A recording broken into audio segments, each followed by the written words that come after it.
started. We start the November 21st Hoover City Council meeting. At this time, I'd like to call on Mr. Cadet Murphy for the invocation, and then Mr. Kurt Posey will lead us in the pledge. If we could stand for the invocation, please. Heavenly Father, thank you so much for the gracious day you've given us. Thank you for our leadership. I pray for our country. I pray for our state, and I pray for our city. I pray that you give our mayor the wisdom for the day-to-day operations of our great city to continue to move Hoover in a great place. I'd like to pray for David Buchanan. Lost a lot in the fire, but safely his family is safe. Thank you for that. I'd like to pray for him. These are many blessings I pray in your son Jesus' name. Amen. Salute and pledge. I pledge allegiance to the flag of the United States of America and to the republic for which it stands, one nation, under God, indivisible, with liberty and justice for all.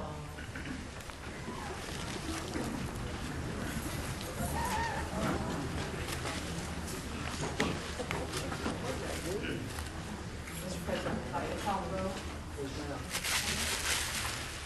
Mr. Green? Mr. Lyda? Here. Dr. Middlebrooks? Here. Mr. Murphy? Here. Mr. Posey? Here. Mr. Shaw?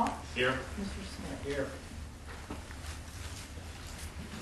All right, if could, I'd like to have a motion for the approval of the minutes of the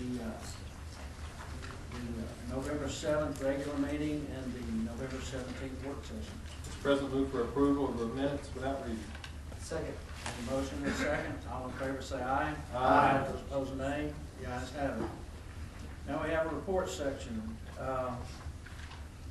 Mayor, are you going to come down with Ms. Heather? I think she's got something to give to you on behalf of the city. Ms. Heather Skaggs. This is going to be the presentation of, this is your third book on parts of Hoover. Thank you. Thank you, Mayor and Council. Thank you for having me here this evening. I am here to present a copy of River Chase, Images of Modern America, to the city and also to donate one to the Hoover Public Library.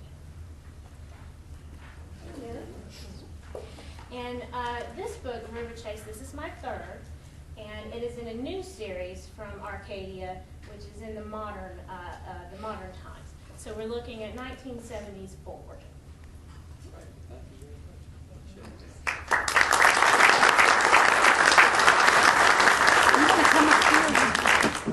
Oh, I'm sorry, I forgot one thing. So I have some members of the River Chase Women's Club here with me, and they were very instrumental in getting the book off the ground and getting it on shelves. And I just wanted to recognize a few of them. We have Terry Hooks, Linda Joseph. Could you stand as your name is called so everybody can see? Get Terry. Come on down for the picture. Come on down. Yeah. All right, Terry Hooks, Linda Joseph, Beverly Stein, Linda Carey, and Nancy Cohn.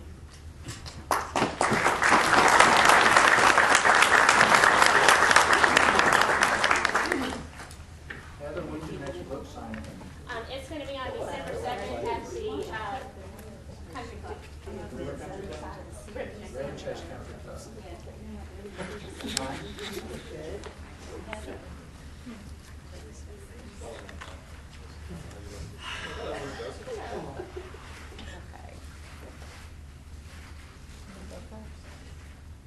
Okay, 1, 2, 3. 1, 2, 3. Thank you. Next, Mr. Mayor, if you stay with us, we have a proclamation, Pancreatic Cancer Awareness Month. Mr. Ford. Whereas in 2016, an estimated 53,070 people in the United States will be diagnosed with pancreatic cancer, one of the deadliest cancers, and 41,780 will die from the disease. And whereas pancreatic cancer surpassed breast cancer this year to become the third leading cause of cancer death in the United States, and it is projected to become the second leading cause by 2020. And whereas pancreatic cancer is the only major cancer with a 5-year relative survival rate in the single digits at just 8%. And whereas when symptoms of pancreatic cancer present themselves, it is generally in later stages, and 71% of pancreatic cancer patients die within the first year of their diagnosis. And whereas pancreatic cancer is the 7th most common cause of cancer-related death in men and women across the world, and whereas the federal government invests significantly less money in pancreatic cancer research than it does in any of the other leading cancer killers, and pancreatic cancer research constitutes only approximately 2% of the National Cancer Institute's federal research funding, a figure far too low given the severity of the disease, its mortality rate, and how little is known about how to arrest it. And whereas the Pancreatic Cancer Action Network is the national organization serving the pancreatic cancer community in the city of Hoover and nationwide through a comprehensive approach that includes public policy, research funding, patient services, and public awareness and education related to developing effective treatments and a cure for pancreatic cancer. And whereas the Pancreatic Cancer Action Network and its affiliates in the city of Hoover support those patients currently battling pancreatic cancer, as well as to those who have lost their lives to the disease and are committed to nothing less than a cure. And whereas the good health and well-being of the residents of the city of Hoover are enhanced as a direct result of the increased awareness about pancreatic cancer and research into early detection, causes, and effective treatments. Now therefore be it resolved that I, Frank V. Mercado, Mayor of the city of Hoover, and the Hoover City Council designate the month of November 2016 as Pancreatic Cancer Awareness Month in the city of Hoover, Alabama, and urge all citizens to support this cause in hopes of finding a cure. Presented this the 21st day of November 2016. I must apologize for having not mentioned, we have Lori Greer, Bridget Moore, and I'm sorry I don't have the... Sue Clements. Sue Clements. Are they here? And it's not Bridget, it's right earlier. Diane Eckert. Okay.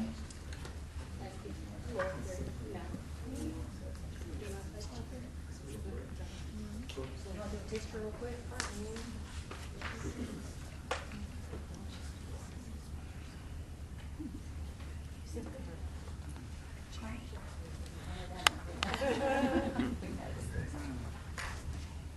Yeah, let's see. Would y'all mind moving over so I can get all the council? Sorry.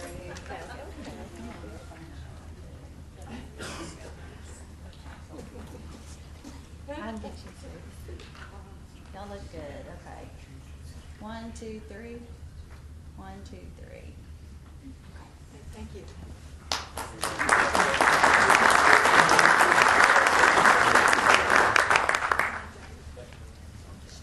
Continuing.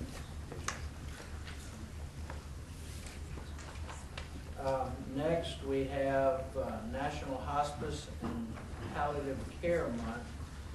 We have Shannon Cook, Stephanie Sansing, and Kim Smith. You would come down? Just Stephanie. Okay, just Stephanie. Okay.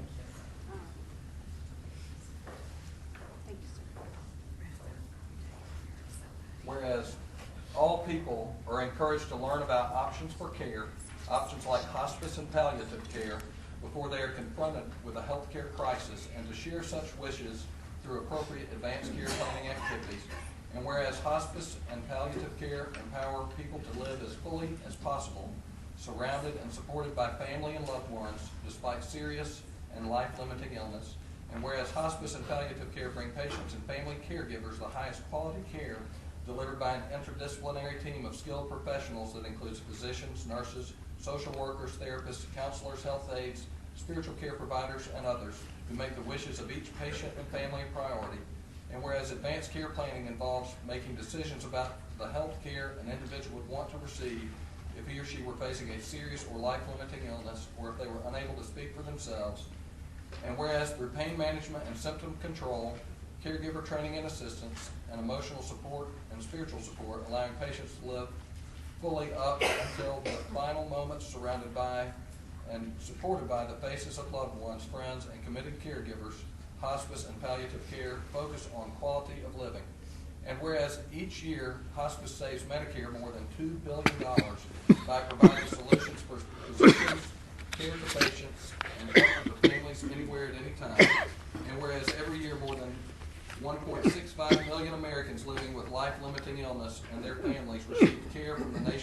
hospice programs in communities throughout the United States. And whereas more than 430,000 trained volunteers contribute 19 million hours of service to hospice programs annually. And whereas hospice and palliative care providers encourage all people to learn more about options of care and to share their wishes with family, loved ones, and their healthcare professionals.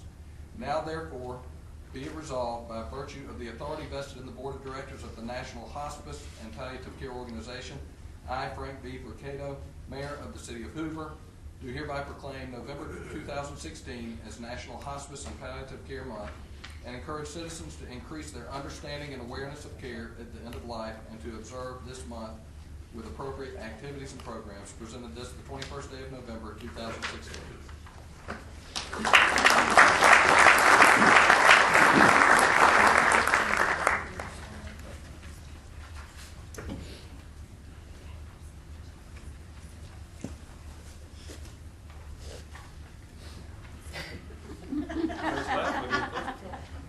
I got you, Mike. 1, 2, 3. 1, 2, 3. I'd just like to thank everybody for having the opportunity to educate people about hospice, because I know there's a stereotype around it. And if you can get somebody on service sooner, we can keep them on service longer. So we do have people on service more than just 6 months. So thank y'all for allowing us this opportunity to spread the word. Appreciate it.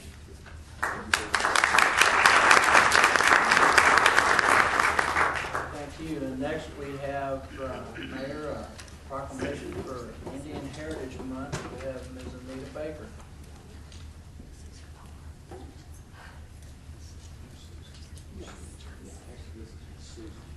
Susan Moore. Okay. I'm no draw.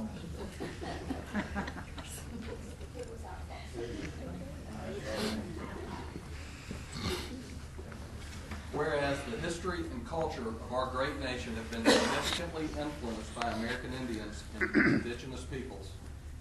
And whereas the contributions of American Indians have enhanced the freedom, prosperity, and greatness of America today. And whereas their customs and traditions are respected and celebrated as part of a rich legacy throughout the United States. And whereas Native American Awareness Week began in 1976, and recognition was expanded by Congress and approved by President George Bush in August 1990, designating the month of November as National American Indian Heritage Month.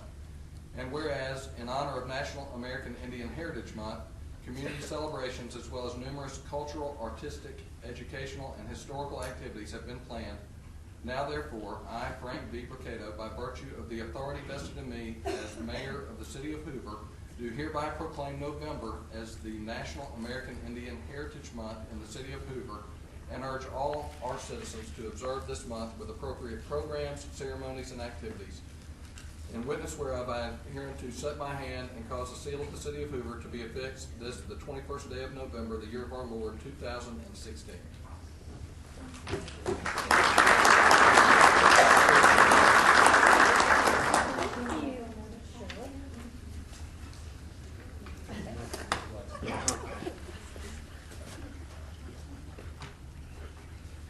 Okay, 1, 2, 3.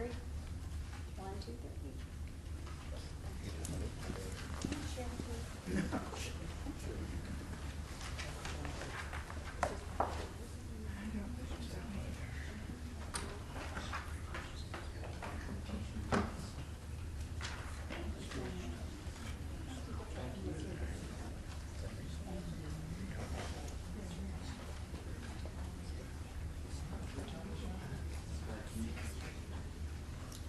Mayor, I believe next you have an administrative appointee for planning and zoning. Yes, sir. You know, Peg is retiring, and we would like to appoint Alan Rice, the city administrator, to fill that appointment. Ask for your concurrence. All right, Mayor has asked for concurrence for his appointment of Alan Rice to planning and zoning. Do I have a motion? Mr. President, move for approval. Second. Motion is second. All in favor say aye. Aye. Those opposed, nay. The ayes have it. Mr. Rice. I don't know if it's congratulations or condolences. Mr. Mayor, we have some appointments for beautification board. Yes, sir. Mr. President, we need to do a few housekeeping appointments on the beautification board, and I'd like for Ann, if you come up and help me, Lori, Ann McAdams, who is the president of the beautification board. And we're so grateful for the service of the beautification board and what they do for our city. And I would love for these ladies to come up, if you don't mind. Jennifer Gregory, Joanne Powell, Diane Ray, Mary Ross Searcy, Donna Spencer. Those are our 2018 appointments. And then for 2019, Ms. Lynn Cooper, Sarah Perry, Mabel Prescott, and Judy McDaniel.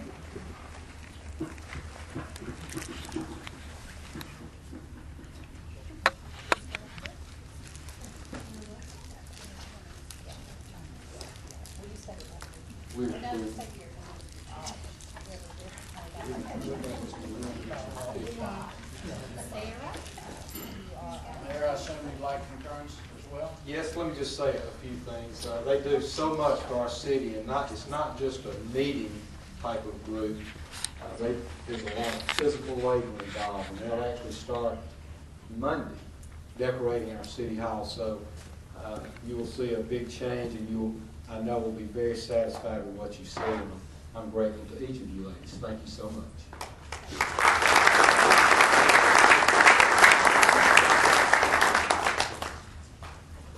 On the vote of concurrence, do I have a motion? Mr. President, move for approval of concurrence. Second. I have a motion and a second. All in favor say aye. Aye. Opposed, nay. The ayes have it. As the mayor says, these mostly ladies and some gentlemen do an amazing job. The City Hall during the holiday time is not part of your normal travels. Please take time to come by and look at what these people do, especially to the third floor. They do it all through City Hall, but especially third floor.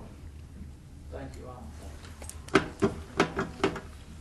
All right, y'all turn your certificates out so you can see them. Yeah. Well, yeah, Gene, would y'all stand? Well, I figured there's three of us usually sit.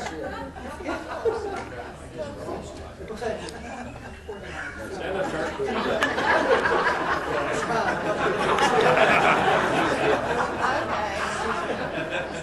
up. No comment. Judy, you need to come just a hair in. Yeah. All right, number 3. 1, 2, 3. One more. 1, 2, 3.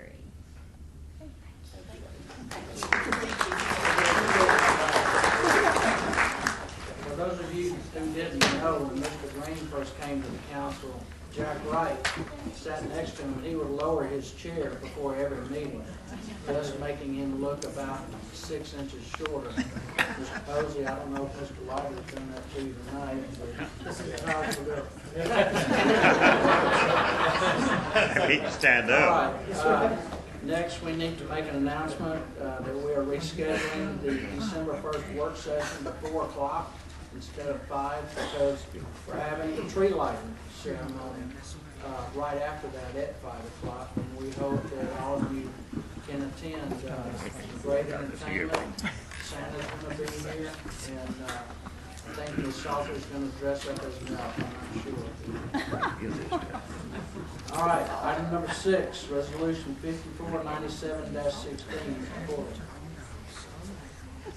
Mr. President, this resolution amends the city's budget for the year ending September 30, 2016, to provide for the purchase of 40 mobile data terminals by the police department, personnel changes, the receipt of forfeiture funds by the police department, and the conducting of a survey by the Hoover Schools Foundation. Mr. Yeager, do you want to give just a quick synopsis? There are a lot of people here that weren't here Thursday. Well, yes, sir. He hit it pretty well. Those NDTs are... You want to come on down? Because I don't know everybody can see. You might have some fans there.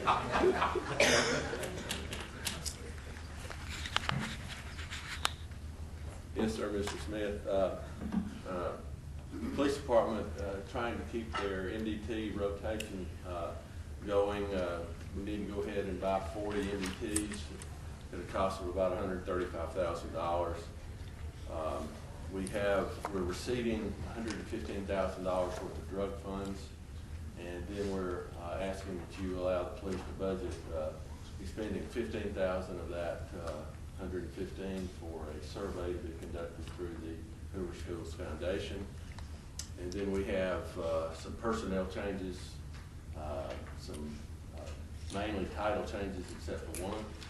One is a title change and a promotion. So, All right. And I know I got this a little bit out of order. I'm still practicing, I guess. I need a motion and a second, please. Mr. President, I move for approval of Resolution 5497-16. Second. All right, we have a motion and a second. Any discussion from the council? Mr. Yeager, what is the one position that's being upgraded? we are upgrading our Director of Information and Management Reporting to a Chief Financial and Information Reporting Officer. Thank you, sir. Anything else from the council? If not, any comment? Yes. One thing, I did do a little research of what the study was over the weekend. What I love about it is that it's going towards prevention, and I think that's a great thing. I'd like to commend the chief for doing that, because I think that's a great use of some of these funds.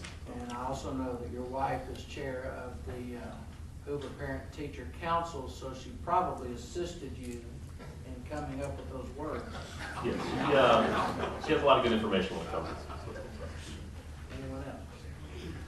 Anyone from the audience? Ms. Shaw, anything you want to back up? No?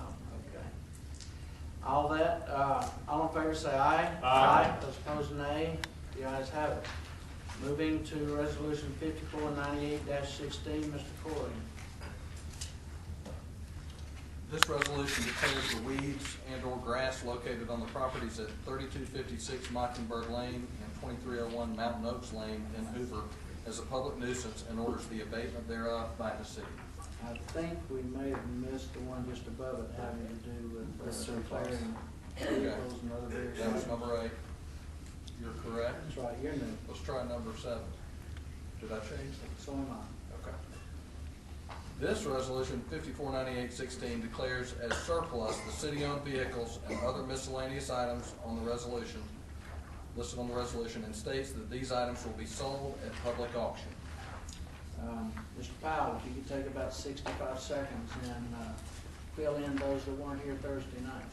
Yes, sir. This is an accumulation of several items that the various city departments have compiled over the last few months that are surplus, the equipment, appliances, furniture, and in case of vehicles, we have 2 vehicles and a bed of a truck that we're looking to sell at public auction. We'll be posting the link to the auction, online auction site on our city website when we have all of that information together. Do you know about when the auction may take place or when it'll be? It'll probably be a week or 2 down the road so that they can get the equipment out of our shop and into theirs and take pictures and get everything online. Thank you, sir. And once again, I should have asked for a motion. So do I have a motion? Mr. President, I move for approval of Resolution 5498-16. Second. Have a first and a second. I'm going to get used to this one day soon. Any comments or questions from the council? Anything from the audience? Nothing? All in favor say aye. Aye. Those opposed, nay. The ayes have it. All right, Mr. Corley, now we'll go to 5499-16. This resolution declares the weeds and/or grass located on the properties at 3256 Mockingbird Lane and 2301 Mountain Oaks Lane in Hoover as a public nuisance and orders the abatement thereof by the city. All right, we're going to start off right this time. Can I have a motion, please? Mr. President, I move for approval of Resolution 5499-16. Second. We have a motion and a second. Robert, Mac, I'm understand we have photographs that have been presented to us. I assume, as per policy, these were taken today, Yes, sir, that's correct. and they show these properties as they currently appear. Yes, sir. Any questions from the council? Yes, sir, Mr. President. Thank you guys for getting me these three job orders showing different prices. And it looks like the average is about $180, $190. And I'm just looking at the average of the three. And thanks for getting me that information. I know we had a little short discussion about what happens to this process after we vote on it. And this information helps me a lot of understanding how it goes. Anyone else from the council? Anyone from the audience would like to speak to these two properties? No? We have a motion and a second. All in favor say aye. Aye. Those opposed, nay. The ayes have it. Next, we have resolution 5501-16. Mr. Corley, is that you and me? First, let's do 5516. That would probably be a good idea. Get me out of order again. This resolution authorizes the mayor to execute an amendment 1 to the City of Hoover Flexible Benefits Plan administered by Murphy Meadows, Inc., to allow the City of Hoover to increase the maximum allowable amount when cost of living adjustments are granted by the federal government. All right, and do I have a motion? Mr. President, I move for approval of resolution 5500-16. Second. We have a motion and a second. Mr. Lewis, even though you spend a little time on Thursday, could you give us something real quick as to the embodiment? Certainly, Mr. Smith. This just amends our current contract with Murphy Meadows, who is our flexible benefits administrator. What this amendment will do will allow us to authorize our employees who participate in this plan to contribute up to the annual maximum each year set by the IRS. It is going up next year. This will also allow us to do this anytime the IRS increases that amount. Is this just an amendment or also an extension? It's just an amendment. All right. Any questions from the council? Anyone from the audience? All right. All in favor, say aye. Aye. They're opposed, nay. The ayes have it. Now we will move down to resolution 5501-16. Mr. President, this resolution appoints E. Victor Kelly Jr. and R. Lee Barnes as public defenders in the Hoover Municipal Court until such time as their successors are appointed by the City Council. This resolution further authorizes these attorneys to each be paid $4,000 per month from the Fair Trial Tax Indigent Defense Fund. All right. Ms. Fuqua, could you come down, please? Yes. Motion and a second while she's coming. Mr. President, I move for approval of resolution 5501-16. Second. All right, we have a motion and a second. Ms. Fuqua, I'm sure a large majority of the people here don't understand how this is funded and the fact that there are no expenditure of city funds in doing this. Yes, sir, Mr. President, yes, what this is basically the fair trial tax is a fund, a state fund, that basically the court collects from the court cost. That is taken up and is collected monthly.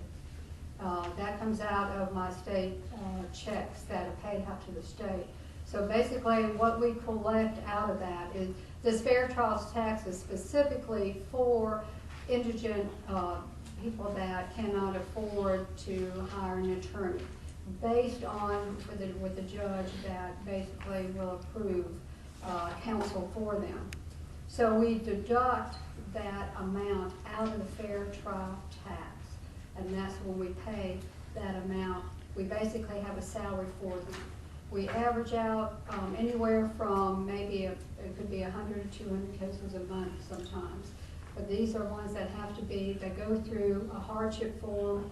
We basically, evaluate them, the judge does, and he approves it, and that's how they get paid. So it's no cost to the city, it basically comes out of the court cost fund. Are there any other judiciary court employees that are funded out of the same program? No, sir. No, I sir. wasn't sure if the court referral officer was. No, sir. This is strictly just for counsel, for indigent defendants. All right. Yes, sir. Council have any questions for Ms. Fuquay, our master magistrate? We don't see her but just a couple times a year. One of them's always perfect. Thank you. All right, any questions from the audience? No? All in favor, say aye. Aye. All opposed, nay. The ayes have it. Thank you, ma'am. Thank you. Mr. Corley, well, first, let's, resolution 5502-16, do I have a motion and a second? Read the resolution. I thought we'd do that afterwards. I'll be happy to, sir. Move to approve resolution 5502-16. Second. All right, Mr. Corley. This resolution declares a severe weather preparedness sales tax holiday for the city of Hoover, where certain items will be exempted from municipal sales and use taxes during the period of 12:01 a.m. on Friday, February 24th, 2017, until 12 o'clock midnight on Sunday, February 26th, 2017. All right, sir. I apologize, everyone. I'm going to be a lot better at this come January. Do we have any comments from the council? Mr. Lopez, are you here tonight? I am. Are there some dollar values attached to this? When we've looked at the sales tax over the years, we have found that it's really de minimis value.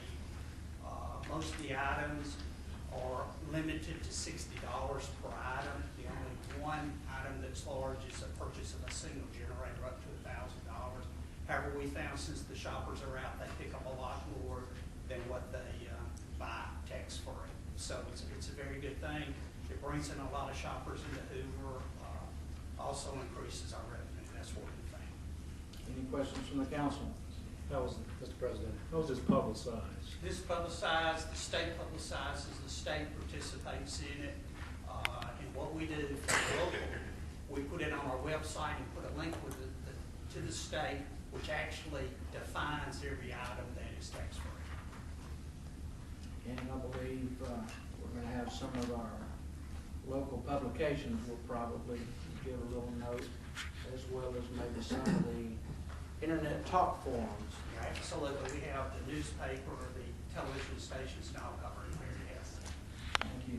Any other questions, comments from the council? Anyone from the audience? All in favor, say aye. Aye. Those opposed, nay. The ayes have it. We're going to move down now to item 12, which will encompass resolutions 5503 and 5504-16. Mr. Corley. 5503-16 authorizes the mayor to execute a second amendment to the government entity tower license agreement between Crown Castle and the Hoover Police Department regarding public safety antennas at the Old Tyler Road site. This amendment updates information within the lease agreement and has no effect on the city's budget and or expenses. All right, and 5504. This resolution authorizes the mayor to execute a third amendment to the antenna site lease schedule between Crown Castle and the Hoover Police Department regarding public safety antennas at the Old Tyler Road site. This amendment extends the term of the lease by 3 years and adds 2 additional renewal periods of 3 years each. As with the prior resolution, this amendment updates information within the lease agreement and has no effect on the city's budget or expenses. Thank you, sir. And do we have a motion? Mr. President, I move for approval of resolutions 5503-16 and 5504-16. All right, we're going to vote these together. Any comments or questions from the council? Do we not have a second? Second.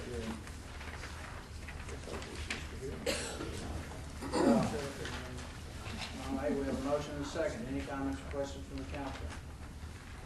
Any from the audience? With that, all in favor say aye. Aye. Those opposed, nay. The ayes have it. Next, we have Resolution 550516. Mr. Corley. This resolution authorizes the mayor to execute a lease agreement with Hardin Properties LLC to extend the lease for the police substation located in Bluff Park Village Shopping Center for a period of 5 years. Motion and a second, please. Mr. President, I move for approval of resolution 5505-16. Second. We have a motion and a second. I guess Mr. Westover's not here tonight. Is there anybody here that would take his stead? This is concerning the Bluff Park Police Substation. Through the efforts of many citizens, to include Mr. Robin Schultz, back when he first learned how to type, he was able to work with the community in such a way that it brought this substation to the police department at an unbelievable cost. Unbelievable being great. This is an extension of that lease. I believe that it goes up $100 a month during the term of the lease. For 3 years. If we could have our landlord stand, he's in the audience, and I know we are all very appreciative for you making this available at the price that you have. Glad to do it, and I appreciate the added protection and the quick response time. Thank you. Thank you. Any comments or questions from the councilman? Any from the audience? All in favor say aye. Aye. Those opposed nay. The ayes have it. Thank you. Mr. Corley, resolution 5506-16. This resolution authorizes the mayor to execute a natural gas supply agreement with Alabama Gas Corporation to provide natural gas service to the new Finley Center located at the Hoover Metropolitan Complex. Ben, since Tim's not here, do you want to, you got it? Yeah. Why don't you introduce yourself to us? I'm Stephen Franklin with Bryce Building Board. We're the construction managers at Thank you. the Finley Center. This resolution was just to approve Alabama Gas Corporation to provide an extension of their gas main to serve the building and provide heating and cooking needs within the Finley Center. Very good, thank you. Any questions from the council? Comments? Any from the audience? I'm sorry. Like I said, January's coming. A motion and a second, please. Mr. President, I move for approval of resolution 5506-16. Second. We have a motion and a second. Now, any questions or comments from the council? Any from the audience? All in favor, say aye. Aye. Those opposed, nay. The ayes have it. Now we have two resolutions that we will vote once again together, resolution 5507 and 5508-16. Mr. Corley.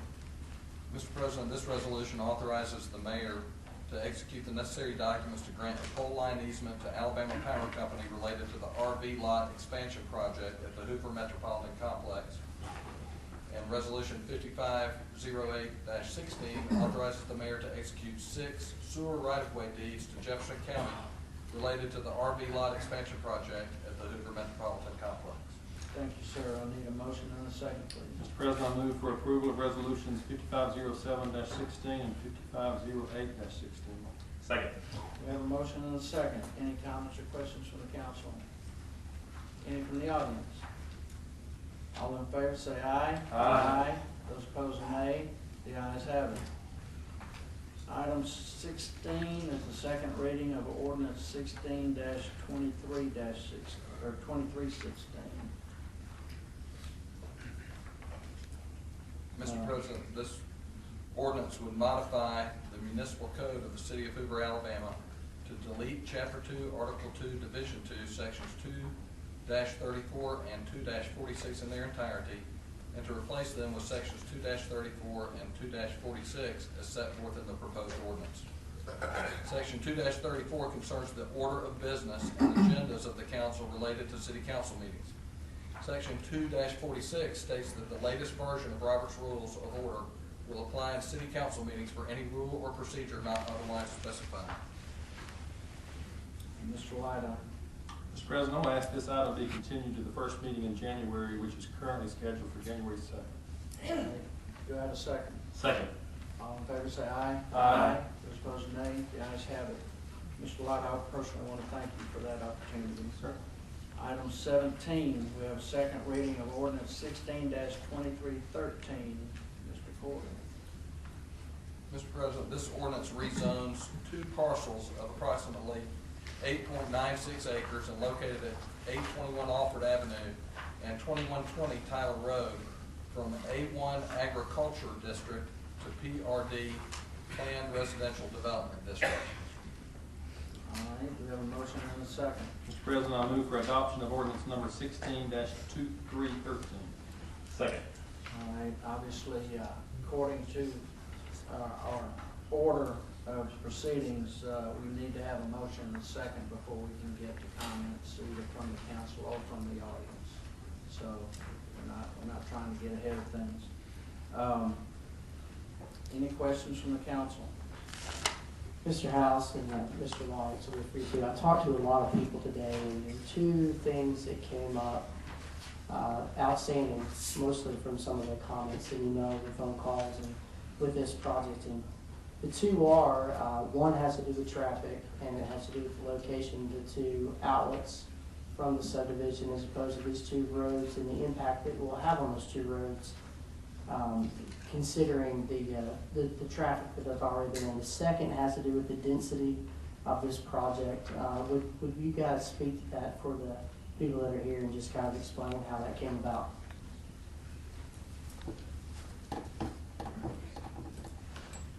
I can speak to the density. As we discussed at our work session, I think this subdivision is a little bit more than 8,000, average a little bit more than 8,000 square feet per lot. It's a lot larger lots than the townhomes across the street and similar sized lots to the garden homes behind it. It abuts the Bluff Park United Methodist Church on one side, Bluff Park Shopping Center, just a corner of it to the south, and some agricultural property to the south as well over on Tyler Road. This property was originally proposed a couple of years ago as a Walmart neighborhood grocery store, which would have a lot more drainage, a lot more traffic, a lot more density than this proposal. That request was denied.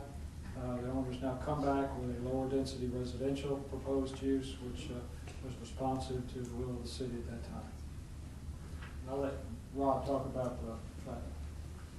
Yes, sir. The 35 units, I believe, will generate rule of thumb about 350 trips a day, typically about 10% peak hour, which is about 35 units, split by the two driveways, so the volume should be quite low, proper spacing there.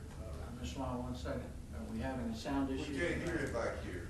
Okay, perhaps you can obtain the microphone. The development has about 35 units there, which generate 300 trips per day, about 35 entry exits, AM and PM. So split among two driveways. That's a fairly low flow entry exit. The offsets appear to be reasonable. There will be some, any kind of driveway will cause some delays and so forth, but don't expect it to be a significant issue. Thank you, gentlemen. Any other questions from the council? Mr. President, I have a comment. Yes, sir. I know during the course of campaigning, we all spoke on the idea of a master plan for the city.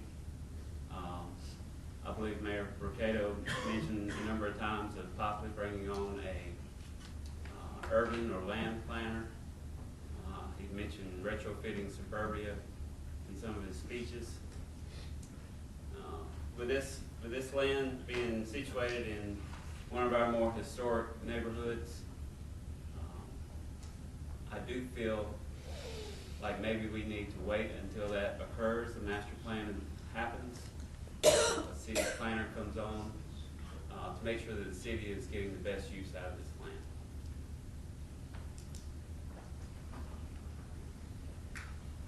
Mr. Lido, I believe you were on planning and zoning at that time? What kind of issues came up then?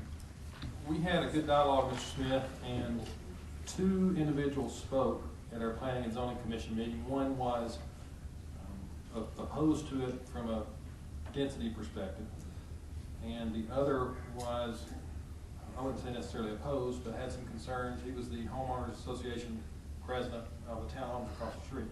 I think once his questions were answered, he was more comfortable with it.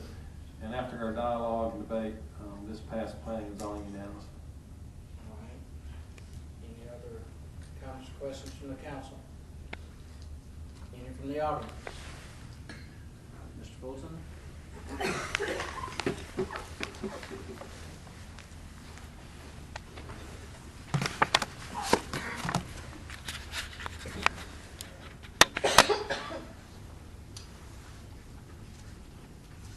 I'm Dan Fulton. Excuse me, I've been a legal resident at 1440 Alfred Avenue since 1956. Over that period of time, I've seen the traffic increase on Alfred Avenue. We get surges on Alfred when the freeways, in fact, when I first lived there, when we first moved in, there was no I-65. And of course, Shades Crest was broken up, and traffic was moved over to Alfred Avenue. If you're moving from west to east, coming from I-50 to go down Shades Crest and then move over to Alfred Avenue. And we have surges, and sometimes it's very difficult to even get out of my driveway at 1440 Alfred Avenue. So there are definitely traffic issues on that roadway.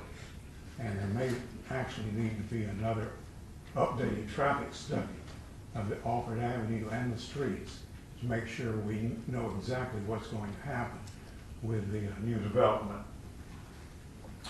I would like to point out that I concur with Dr. Middlebrooks. I think that would be the best course of action. Continue this until the master plan is available. I sympathize with the property owner. I'm sure he wants to resolve this and sell his property. But there may be some very other opportunities, very lucrative for the owner. There's been excellent dialogue on social media. Over 100 comments have been registered of those opposed to this development. And there was not even one that said they thought this was a great idea, let's do it. They all thought that there were other alternatives.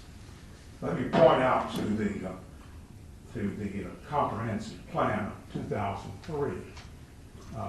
Mr. House was a consultant on that study. Jody Patterson was a counselor on the committee that developed that. And let me read this one paragraph from that comprehensive study of 2003. A city park should be created that provides a linkage between Shades Mountain Plaza and McAllister's. In addition to creating linkage, the park would be centrally located in Bluff Park with good access and the potential to host festivals and events, as well as daily recreation needs of the community. The park should share parking with Shades Mountain Plaza, shopping centers, and the other shopping area in order to accommodate events and festivals. And I would expect that would coordinate with the art show, the Bluff Park Art Show. I think that's an excellent idea, and I think that should be pursued. Green space, green space in a park is, in my opinion, a better idea. There are two churches adjoining the property, and there's a historic cemetery across the street. Of course, we talked about the traffic problem often, and in that area there are virtually no sidewalks at this time. The housing, I believe it's 34 housing, and given the size of the houses, I expect there will be children, and so that will have an impact on the schools, additional students. We really need to make sure we know what that impact will be. I expect they would go to Shades Mountain Elementary School and Bluff Park Elementary School. and probably over to Hoover High School, which is at capacity at this time with almost 30,000 students. Of course, they could be bused over to Spain Park. I'm not sure how the rezoning affects that. I think that area is zoned for Hoover High School. Mr. Fulton, that area would be zoned for Bluff Park, not Chase Mountain. Bluff Park, okay. Let me just share a couple of comments that were on the social media. One lady commented, "I love the park idea. It would add so much to our community." And then another gentleman said he hated to see the area stripped of 35 houses close together and some new trees planted and 35 trash cans out on the curb 3 days a week. We don't need more houses at Bluff Park or even in Hoover, and in general right now. We don't need more traffic on Auburn in the morning, nor do we need more children in the schools in this area. Our city needs more character and charm and historical preservation, and this mountain community is the best, perhaps only option for such. This could be sort of like a railroad park for that area, for the Bluff Park area. But if we did not do the park, what else might be possible? Another possibility is, by the way, let me say this, in the garden to the park, there could also be an amphitheater, a gazebo, and perhaps even set up a historic museum. But there are other things that we said, okay, well, let's not do the park. Well, another alternative is do a mini park, not full area as a park, but a mini park, and then put in a high-density housing development that's simply similar to Tyler Crest. These probably would be less likely to have children and would not impact the schools, and there would be room then for a park in a great area. Another alternative is a professional office park. I'm sure many of you know where the University of Tots, on Alford Avenue, next to the Chevron. There's an office park right in that area, office complex. I think, Mr. Lighty, you said you use a professional in that one of those buildings. That would be another possibility. We might even emphasize research and development in that area. So there are other options for the property besides a housing development. And so I would ask that this be continued, and perhaps Mr. Rice could meet with the owner, and let's explore and see what else we could do. Maybe we can do a park, or maybe we can work it out so that there is, part of that is a park, and part of it is more of a high-density development, such as Tyler Crest or a professional office park, and perhaps a combination of both of those. Thank you very much. Thank you, Mr. Fulton. Anyone else?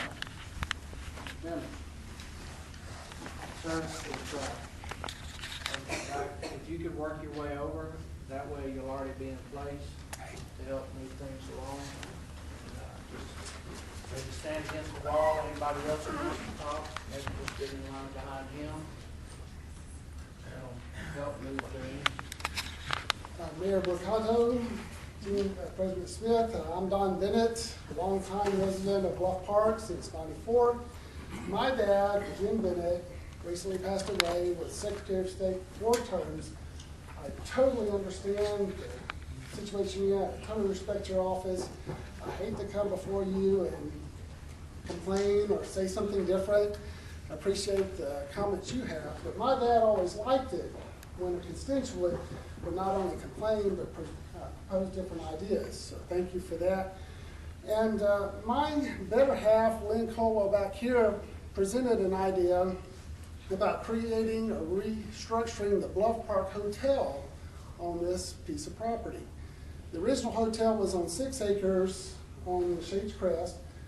9 acres here would work well because 6 acres back then worked well for horses and the farm behind it. We would need 9 for parking behind it and different things like that. Speaking of parking, I don't think there would be too much impact on traffic since check-in time would be around 10 or 11 and checkout time would be around 1:30 to 2, so just some thoughts there. The idea of a Bluff Park hotel, though, does something that Mountain Brook and Homewood historically have done, and they build history more than they build homes. I grew up through 5th grade in Mountain Brook, went to Homewood High School Patriot, become a proud Buccaneer, and my son's at Spain Park, go Jaguars. But those homes in Mountain Brook, English Village, those homes in Edgewood that we bought for $20 and $40 and $80,000 are worth $1 million now, $800,000 to $1 million. Now I'm hoping my house that I have on Park Avenue that I bought for $100,000, and my house that I recently bought on Shades Crest for, 6 figures, I'd love for it to go to $1 million too, and I think we can do that if we invest in culture. Back to Lynn's idea. The original Bluff Park House Hotel was built on the Hale properties. The Hales they were members of the Mayflower community that came over. Lynn, I love to present, she's a Mayflower descendant too with this new idea, so it's kind of fun to bring this home here in Bluff Park.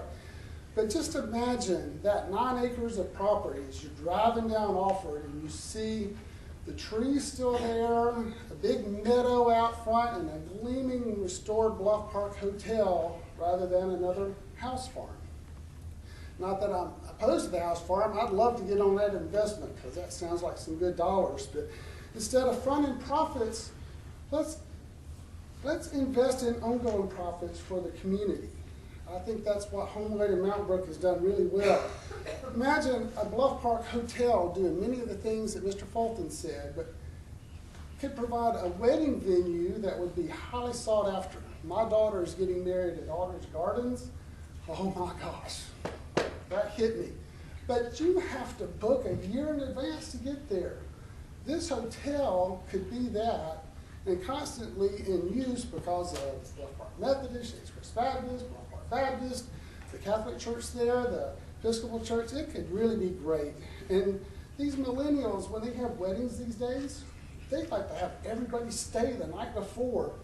A 20-room hotel would just be supernatural for that. Imagine a great steak restaurant there serving Mr. P's steaks. The jobs that could be created in this community. It would really be a great hub linking the new Shades Mountain area I live in versus the old Bluff Park community I live in. Right now we're split by Tyler, but this would be, just as he described, a hub, whether it's a park, whether it's this hotel, whether it's this big meadow, a great community investment in history. This idea is not just an idea. There's a community, well actually a consortium of people that would like to invest in this. I think there's some dollars there. I think there's architectural interest there.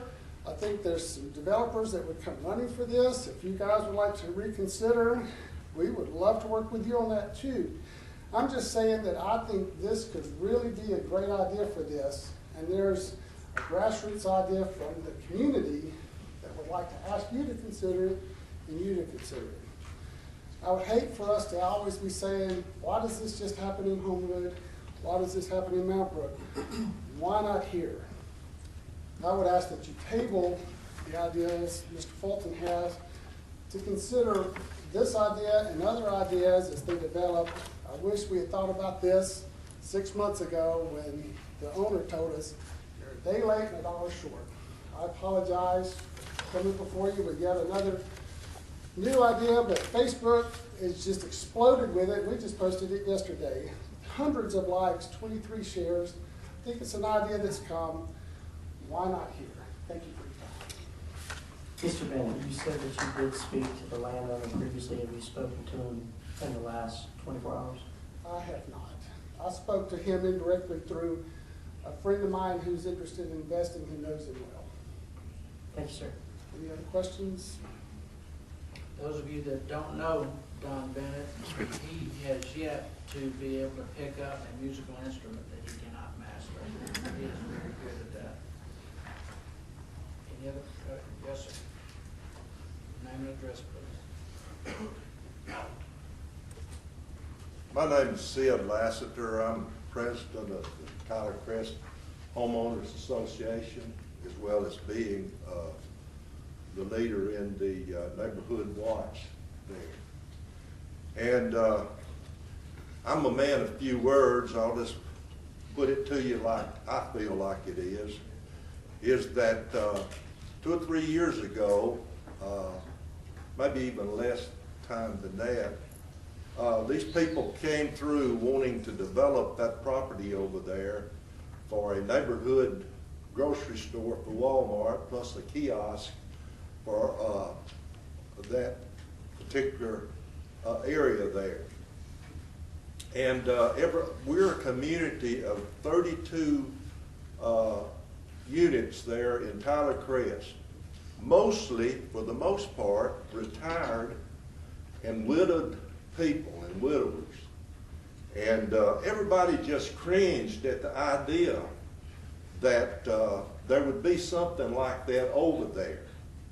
And it's my considered opinion, after having lived a good long while, that things like this situation here, when they're left unattended, it always, the worst possible scenario develops. And so, all these people that are up here talking about hotels, professional office buildings, those sorts of things, it's going to introduce lighting and traffic that would be much more, produce much more traffic and a vulnerability of our people to all kinds of mayhem. So we are the consensus of our homeowners association is that we're not opposed to this. And if there's anybody here that's from the homeowners association that disagrees with me, I'd like to ask them to stand at this time.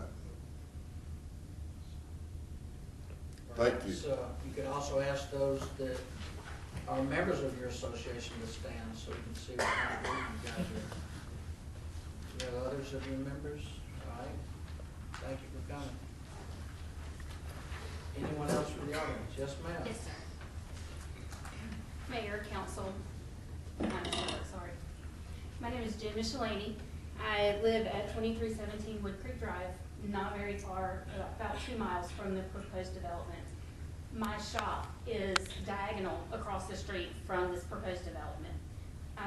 Yes, we have a lot of traffic on Tyler Road. No, for me, that's not a problem because that's where my business comes from.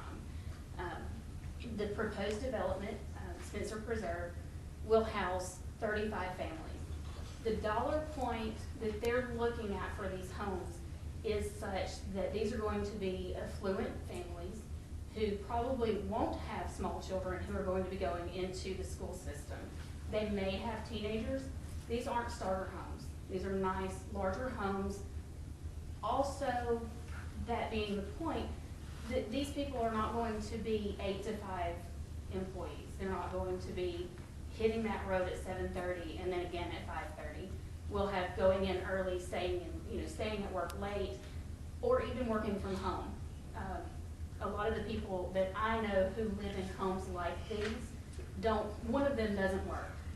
The husband will go to work, the wife either works at home or doesn't at all. I personally would love to see this development. It would help my business to have people who have that kind of stature in their lives to be able to come to my store and spend the money that I need them to spend so that I can make my business grow.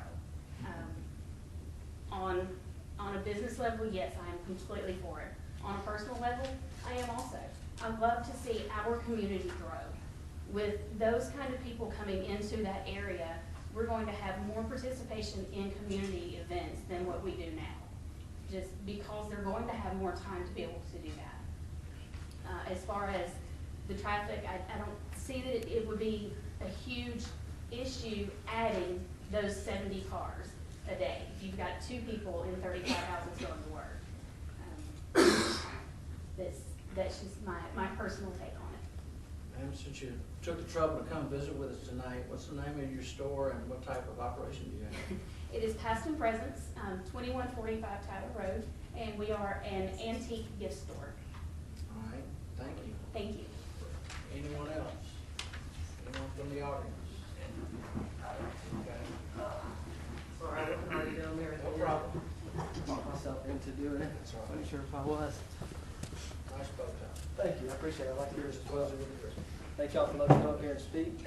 My name's Harold Collins. I'm a Bluff Park resident. Graduated from Hoover in 2008, and I'm a realtor going on 4 years now. Your address, please? My address, 532 Park Avenue. Thank you. Just renovated a 1920s home with my wife. We got married in May. Love it. Love the history of Hoover and Bluff Park. First, I'd like to say, great presentation, Mr. Don. Been talking with Mr. Don and Ms. Lynn about this possible hotel idea. Really, we just talk a lot about what can we do to make Bluff Park better. Feel like it's a staple in Hoover. That area has something that no other area in Hoover has. So, not sure your name, but sirs, very sorry. We don't want to feel like we're shooting down others' ambitions, but we feel like we are looking out for the best in Bluff Park and Hoover as a whole. So, not trying to impede on your ideas. Okay, so Bluff Park, one of the more historic areas in Hoover. Love Bluff Park. Capers, right, Mr. Boccato? Mayor Boccato, I'm sorry. There are local restaurants that thrive there. Tip Top, Bluff Park Diner, Capers, unique areas, artists on the bluff. You don't find places like this everywhere.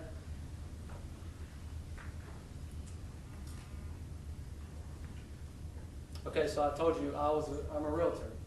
So obviously I'm in favor of this hotel that Mr. Don announced.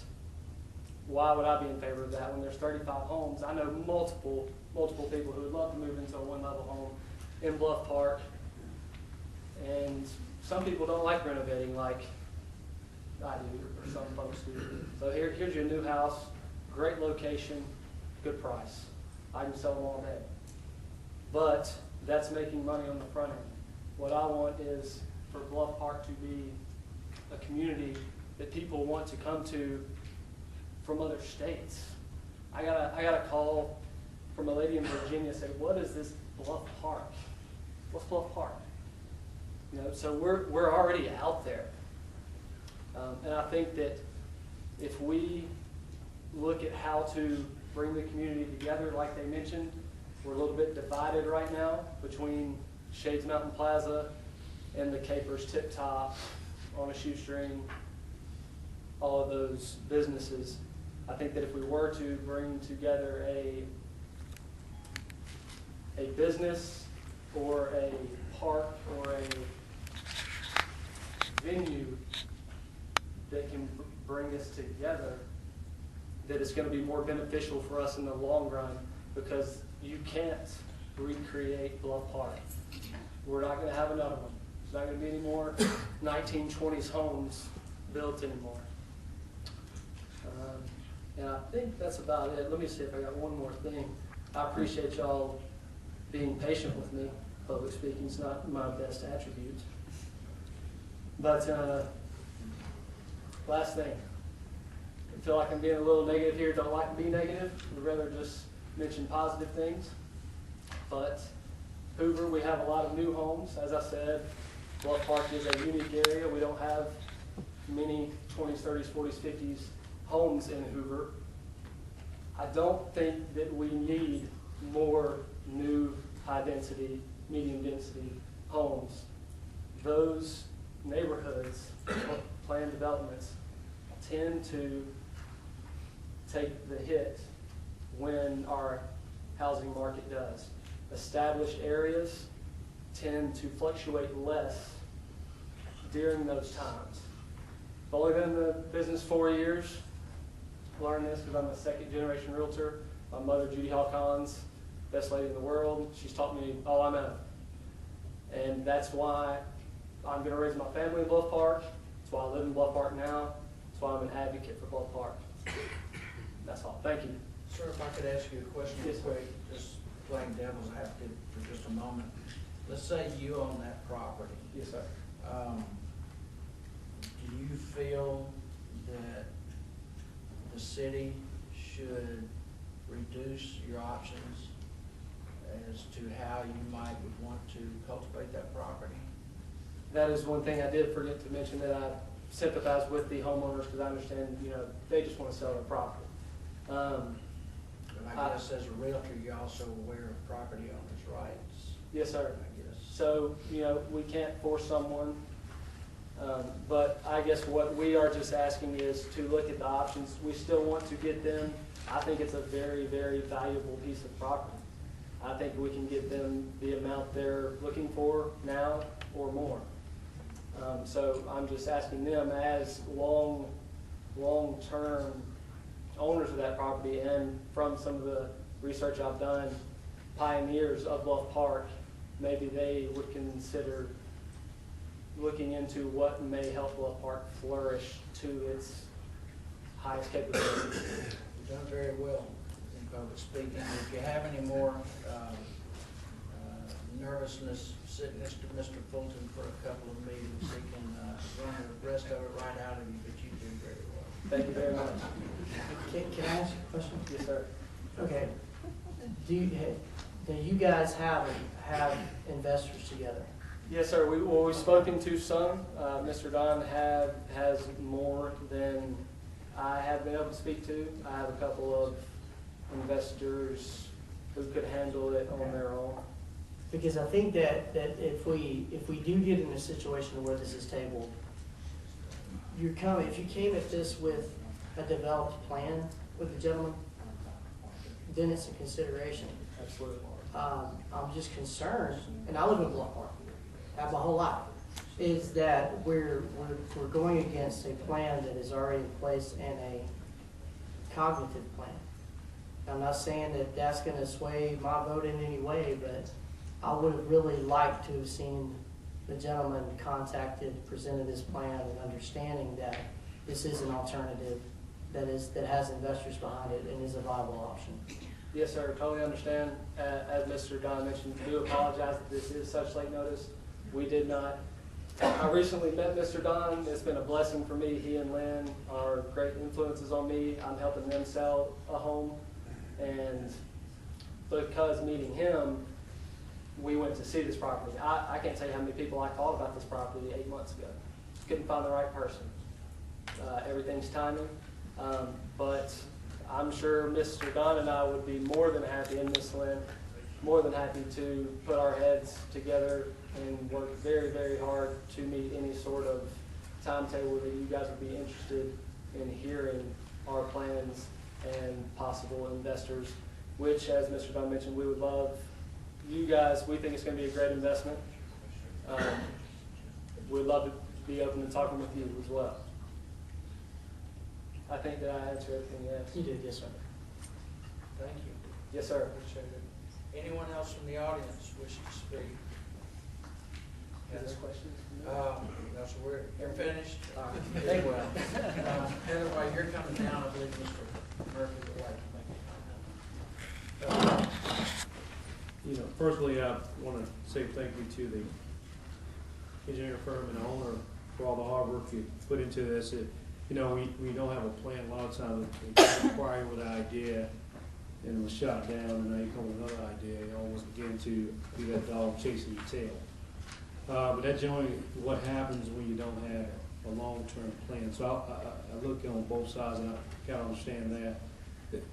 The challenge for me is that very same thing. We talked about preserving areas like Green Valley and Bluff Park and Monte-Durham areas, like your new development they have.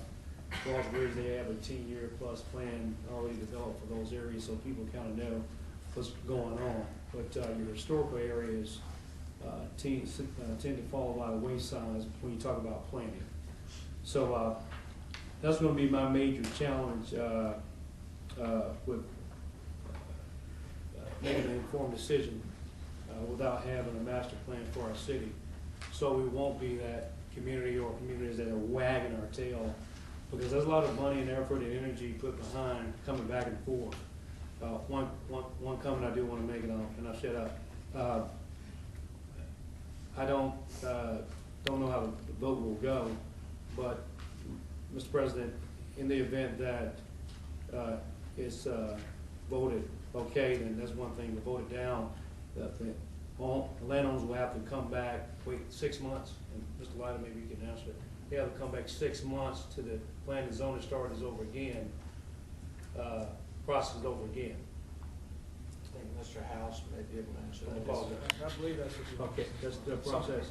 However, if, in the event that the owner decided to take this away themselves, they can present it at any time, even if that means it's 2 months down the road or a month down the road, back to the council, without going through a 6-month process.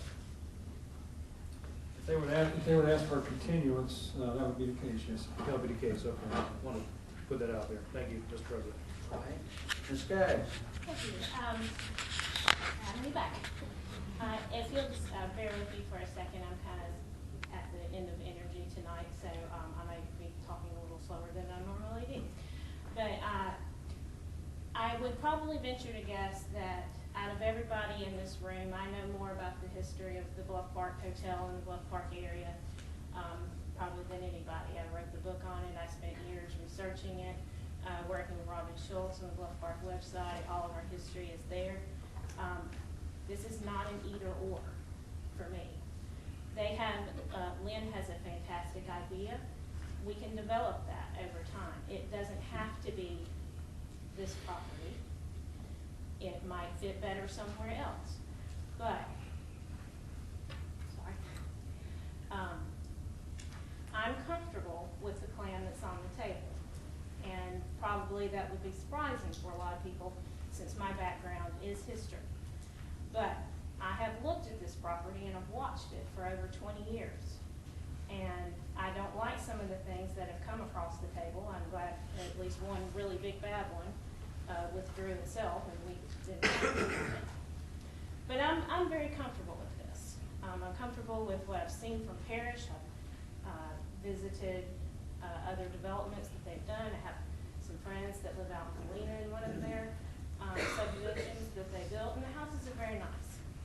And what they have planned, what I've seen there, looks very, very good to me, and I would like to see more of what that would entail.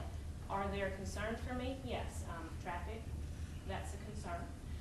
Also, water runoff, that's something that they probably need to look at as well. But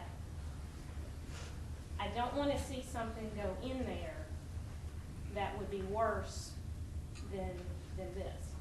Because if it was rezoned for something like commercial, we might get something that we really don't want in there. And I don't want anything there or anywhere in Bluff Park that is going to hurt the history, going to hurt the community. I want something that's going to build it up. I like Mr. Middlebrooks' idea. I think that's good as well. But if the vote does go through tonight with a yes, again, this is not an either-or situation concerning the idea for the hotel. We can still pursue that. And that's about all. Heather, you gonna stick around with us tonight? Laura, would you get her some water? I think she might appreciate it. All right, anything else? Yes, sir. Please start off with your name and address. Yes, sir. My name is Joseph Miller III. I'm a civil engineer and land surveyor that developed this property for the owners and Mr. Parrish. Just have a couple of points I'd like to make. This property's been on the market since 2008. Nobody's approached the homeowners or the property owners about a hotel, a park, anything, ever. And here we are tonight, right here at the very end, talking about continuing it. We would respectfully ask that the council vote for the highest and best use of the property. In our view, these 35 single-family homes would be a very nice asset to Hoover. And that's what we would like to ask you to do, not continue it, because you can propose lots of things. I'm not gonna sit here and say it's a bad idea, but it has been on the market since 2008. Here it is 2016, and nobody's ever approached the owners about any of these ideas. I'd be glad to answer any questions y'all might have. Any questions from the council for the applicant? Mr. President, when was the first date you made application for the rezone? Oh, gosh, wish you hadn't asked me that. Had to be July, right? Yeah, it was back in July. May 29th. Right. Thank you. Okay, the point I'm getting at is, in good faith, the property owner came to the city and asked for rezone. That's right.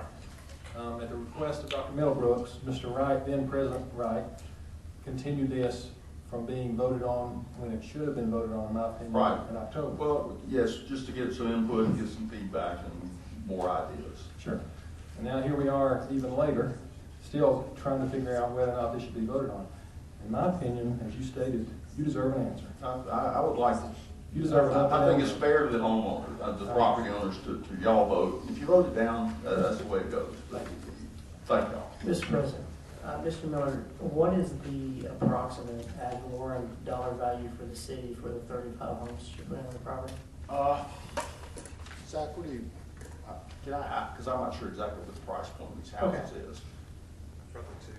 Roughly $2 million total. Okay, thank you, sir. All right. Is that annually or one time? I'm sorry, one time's value. What time value? Yeah. And annually, what do you expect that it might be? 750, 800, 800,000. Any other questions for the applicant? Just one comment, I'm not against. No, I didn't say anybody was against it or for it. Yes, sir. I'm not against, I understand, I'm an engineer myself, but I'm definitely not against development. Well, it's just, to me, it's the fair thing to do to the owners. Understand. They've been trying to, their grandfather died in 2008. They inherited the property. They'd like to move on. So, anyway. Any other questions from the audience? I'm sorry, can I have one more thing? I forgot. Can I sit here and say? I wish you No? could, but Okay. at least we got you some water. All right. I did want to mention as. This is Heather Skaggs. Yes, Heather Skaggs, sorry. With those 35 homes, when I'm saying I'm comfortable with that, I would like to see us take those numbers down if that's possible. I do understand that the proposal that you have in front of you, that is in the threshold already.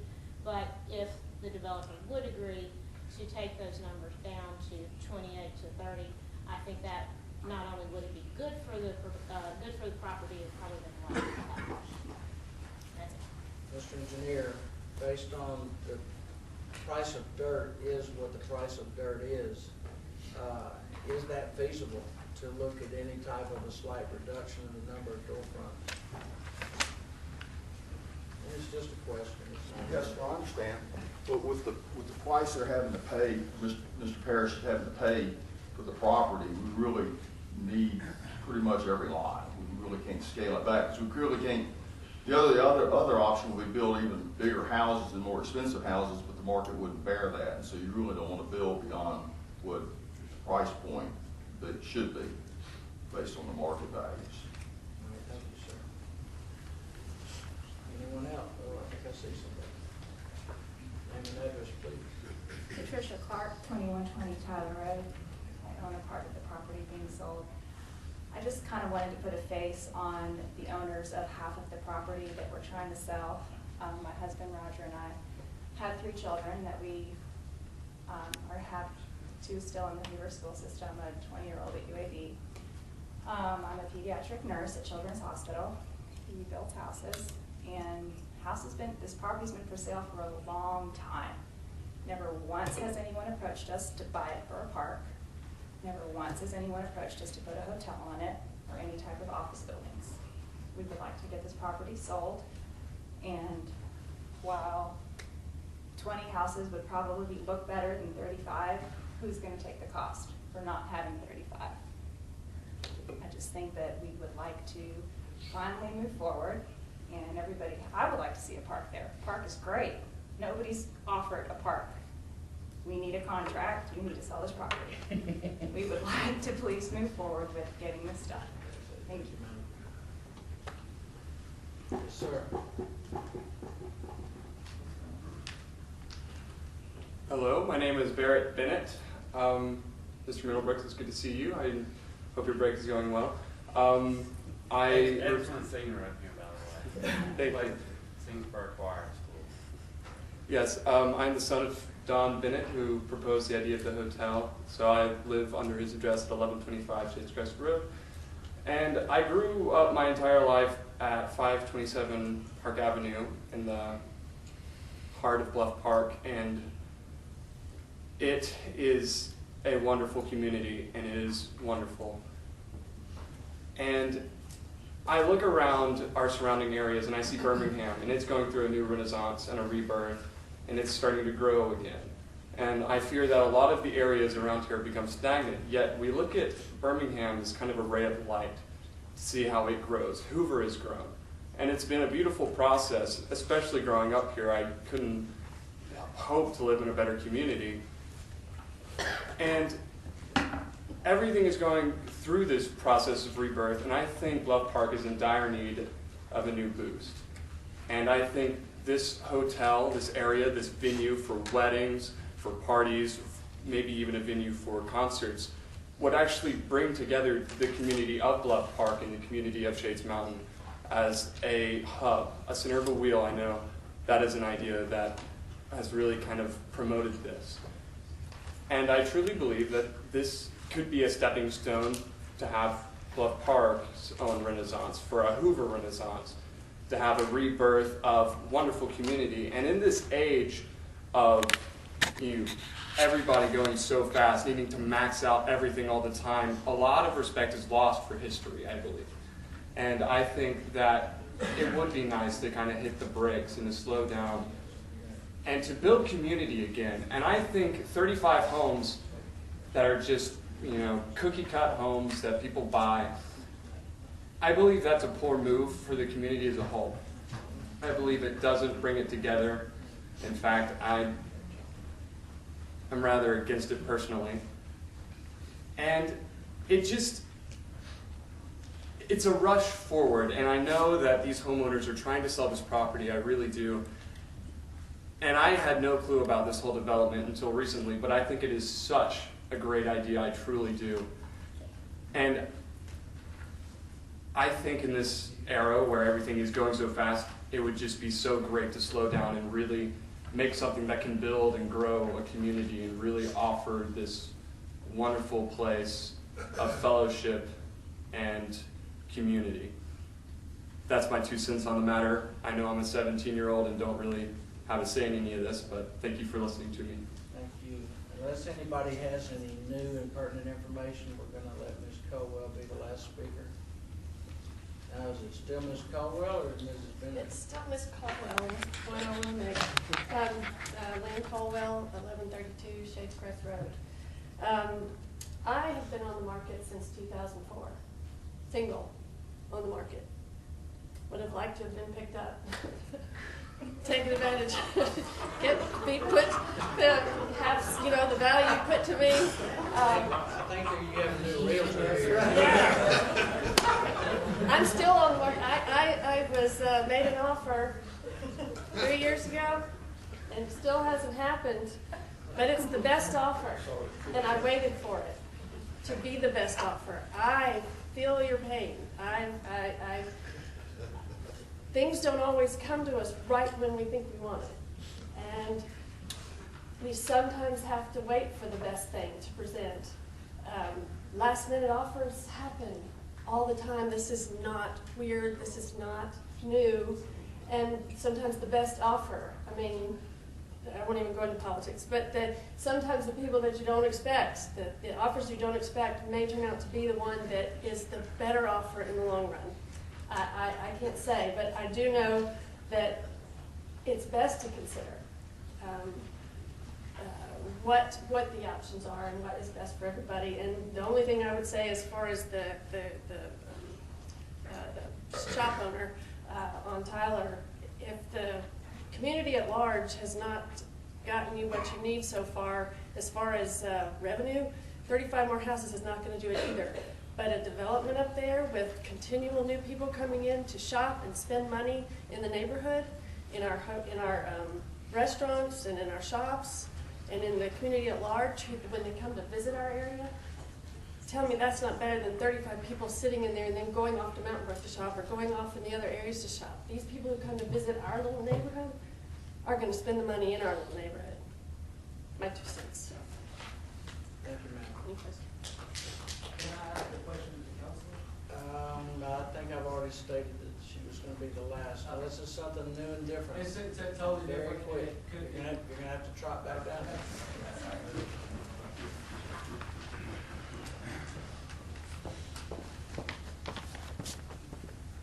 This could be way off. Harold Collins, Bluff Park.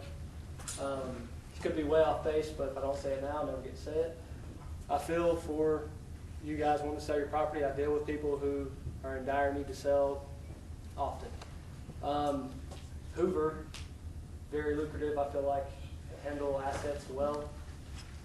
Are there any funds that would allow to give you more time to make a decision on this master plan that I think is a great idea? Because we need a master plan to purchase the property at that price and then make a decision on what to do with the property. Are you asking the city to buy the property? Yes, sir. Oh, I thought maybe you were gonna. I wish I could. Hey, I'm ready to invest as soon as I get my student loans paid off. Take a bad check.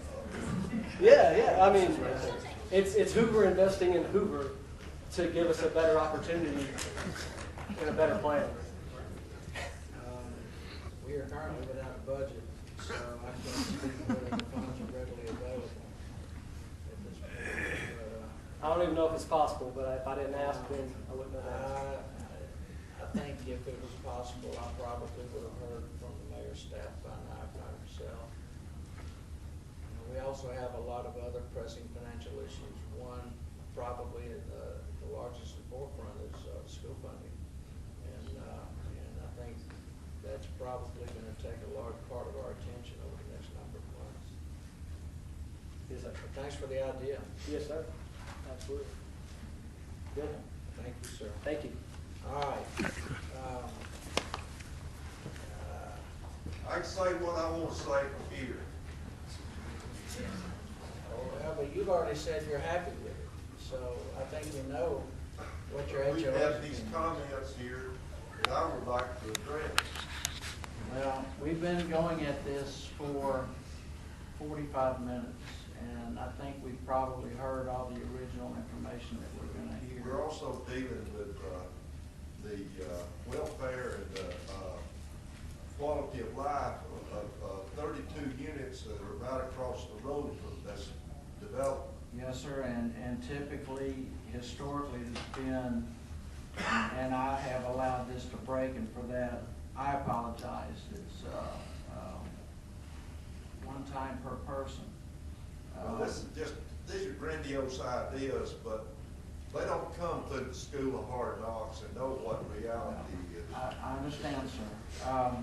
Mr. Lyda, do you have any type of recommendation? I call for the question, Mr. President. Mr. Lyda is calling for the question.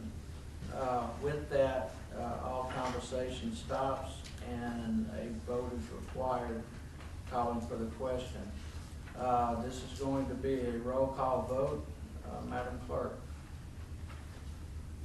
Mr. Lyda? Aye. Dr. Middlebrooks? Nay. Mr. Murphy? Nay. Mr. Posey? Aye. Mr. Shaw? Aye. Mr. Smith? Aye. I guess we have a 4 Majority to 2. yes, majority yeas. 4 to 2. All right. This has been approved and the ordinance is adopted. Item 18, Mr. Corley. I believe this has, the applicant has requested that it be continued to Tuesday, January 17th. With that, I would like a motion.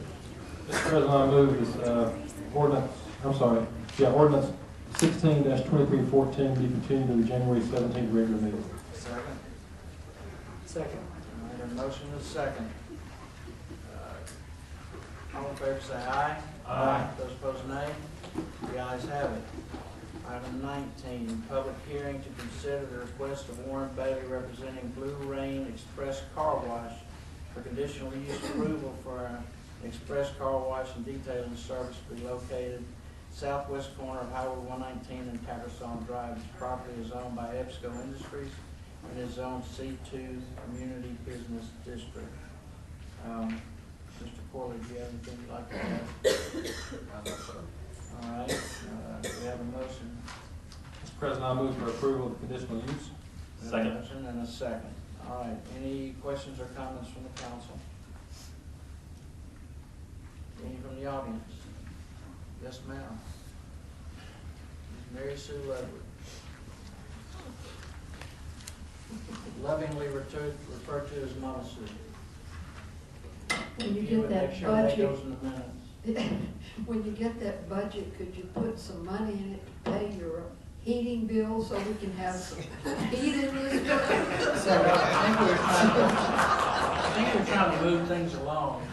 We anticipated the temperature of the room might rise slightly anyway, so. I think we can get you some money, Mr. Council President. It's been a while since we could charge an entertainment fee.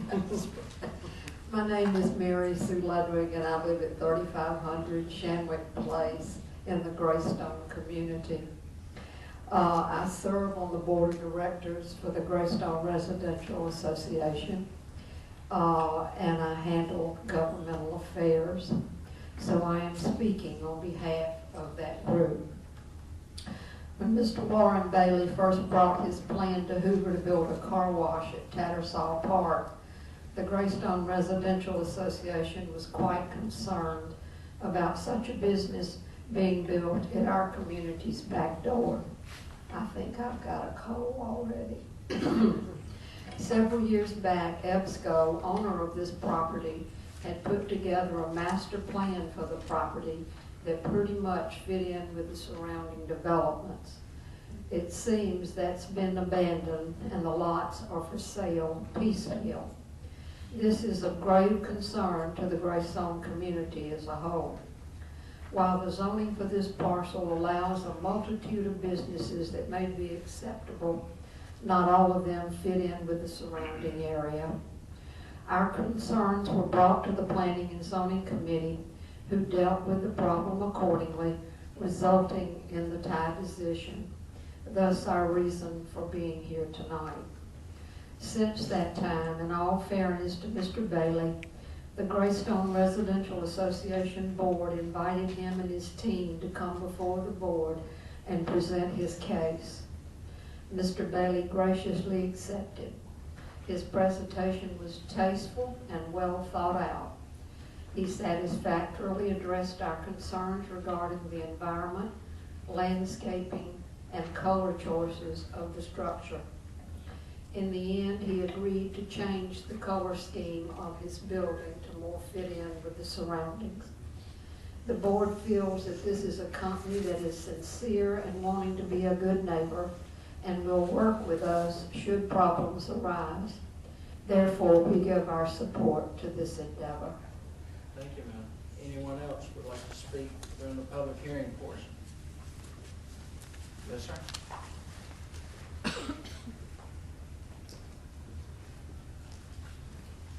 Good evening.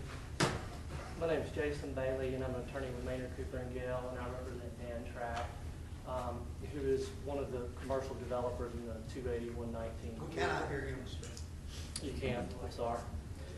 I represent Dan Track, who is a commercial developer in the area. My address is 1901 6th Avenue North, Birmingham, Alabama. And I'm here on behalf of them to lodge an objection. I don't think I could have said it better myself. The biggest issue that we have with this is when EBSCO and the other commercial developers in the area decided to develop the area, the city required that they subject their property to a planned unit development, which they did. that was in 1990. So over the last 25 years or so, they've worked hand in hand with the city, with the Planning and Zoning Commission to develop what they think is a good comprehensive plan for the development of the 280-119 corridor. Somehow, some way, I'm not sure what happened, this property was somehow carved out of the original planned unit development. So what has ended up happening is we have essentially two lots. The other lot, I think y'all are actually going to take up as item, I believe it's 21 later tonight. Our concern is and always has been what restrictive covenants are going to be put on these two lots. All of the other commercial development in the area has been subjected to and required by the city to have a heightened sense of development. That means landscaping plans, that means parking, drainage, height requirements, things like that. So our concern has been that now we're going to create a situation here where we're going to end up with two lots that don't fit the comprehensive plan of the 280-119 corridor.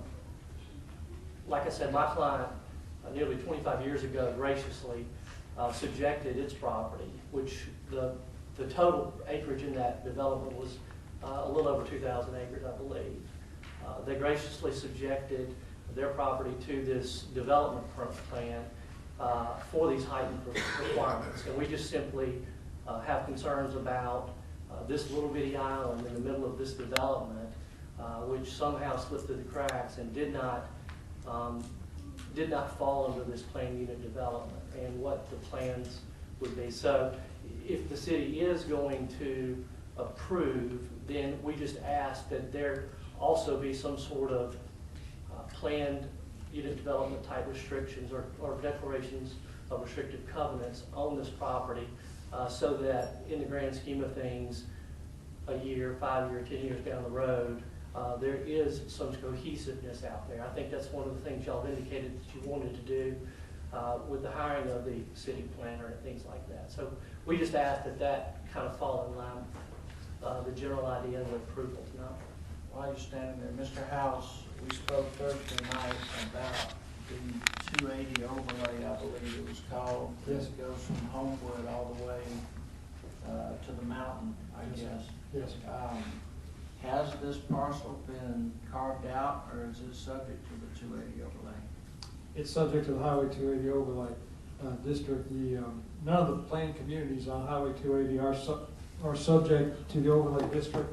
The overlay district is intended to supplement the quality or improve the quality of development of property outside of these PUDs. All of the EBSCO property there was, as Ms. Ludwig referred to, was going to be the Tattersall PUD. It was approved as a PUD. It expired after 1 year of not having it started. So these two lots are not an island. All of the EBSCO property is an island, except for 29 acres located over along Greystone Way. Most of the property, including this property, is subject to the overlay district. Some of it is not because it's distant from the Highway 280 corridor. But we do have a site plan that was approved by the Planning Commission, which meets all the minimum standards for landscaping and signage, and then they further met with Greystone Community to work on the architectural design of the buildings. So it complies with our version of a replacement for the covenants required in a PUD. Did the Planning and Zoning advise or vote on any restrictions? Of course, I think it came with a 3-3 vote. Yeah, I'm sorry, when approved, came as a split vote. The site plan was approved along with a site plan. Conditional use has to be approved with a specific site plan. It shows landscaping. We have a book of colored renderings as well that we handed out to Thursday night to show how the building will be. So the gentleman speaks that it is not compliant. It is your belief that it is compliant? Well, it's not in the Greystone PUD. Mr. Daniel's property is in the Greystone PUD. This property is not. All right. Thank you. I had one question actually, and this will be directed to the planner. One of the requirements in the PUD was a watershed program and this is just my ignorance, I'd like to ask him this through the city council.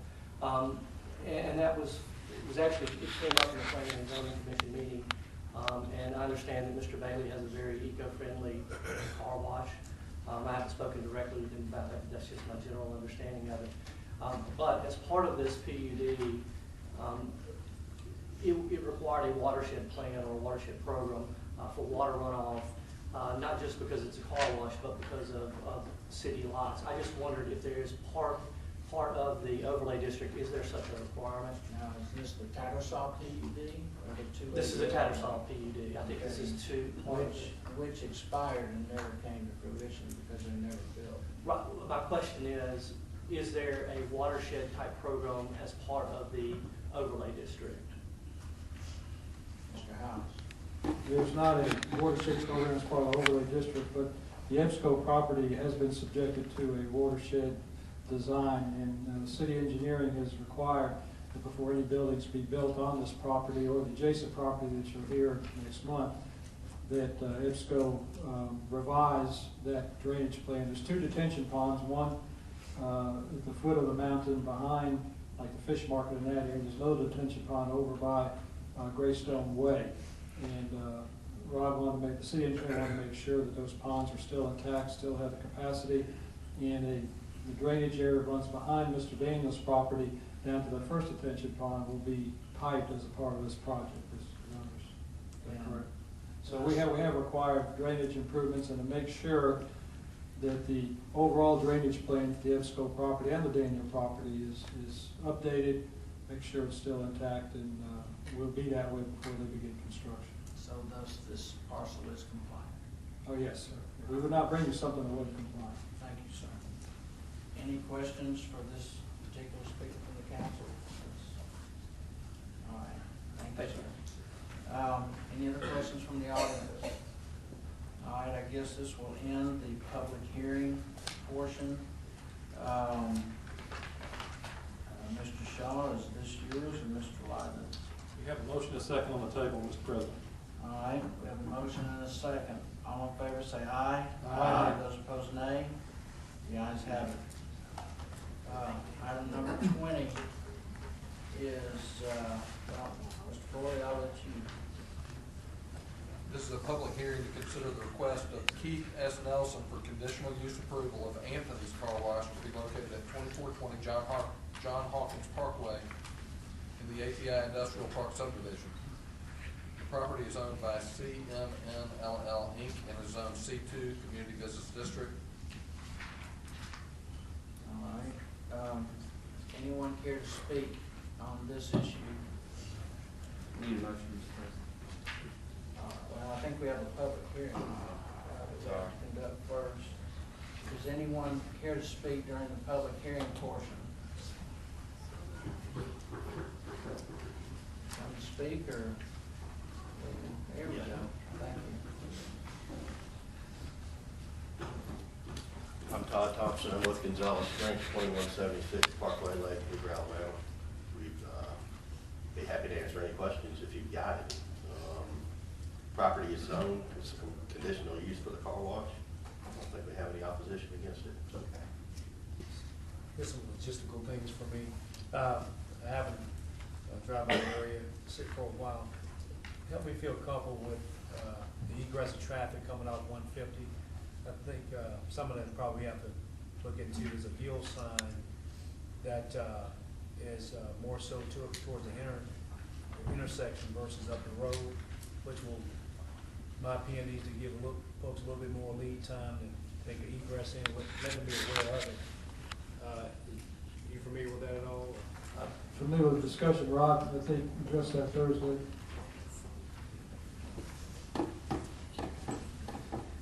We took a look at that today, and the yield sign is where the yield bar is, but you really can't see it very well coming down 150 turn lane, so we'll have that relocated back up a little bit closer to 150, so it's easier to see the sign. Good. Will it be beneficial to also put a caution that a yield won't be coming that way, or will the yield sign itself be sufficient? I think the yield sign will work as long as they can see it. As long as they can see it. And the engineer just told me before the meeting that they are locating the driveway further down the hill to improve the sight distance. Do we have any challenges or concerns with the slope of elevation? I know we're moving it down 150 foot, which is a lot better. Do we have any concerns with the amount of traffic? Well, the driveway itself will be limited to a 15% grade, so that's been, and then it's a hillside there, so they're struggling with their grades to make that work, but it should work fine. It should work fine. So you believe it should be correct me on terminology, any egress in, maybe a 50-foot egress in, so you can turn into a step straight off the. I believe it's a 3-lane section at that point, so it would have opportunity for a turning car to sit in the middle and not blocking the traffic. Okay, well, that's one question I have, Mr. President. Thank you. Sir. Anything else for the applicant? No? Anything else from the public concerning the public hearing? All right. Ms. Corley, you've already done yours. Sir? Yes. All right, so I guess we're ready for a motion. Mr. President, having come from Planning and Zoning Commission with unanimous approval, I would move for approval of conditional use with 2 conditions that were handed down from the Planning Commission that I believe have been entered into the record. All right. Do you have a motion? Second. Do you have a second? Any conversation from the council? With that, all in favor say aye. Aye. Those opposed, nay. The ayes have it.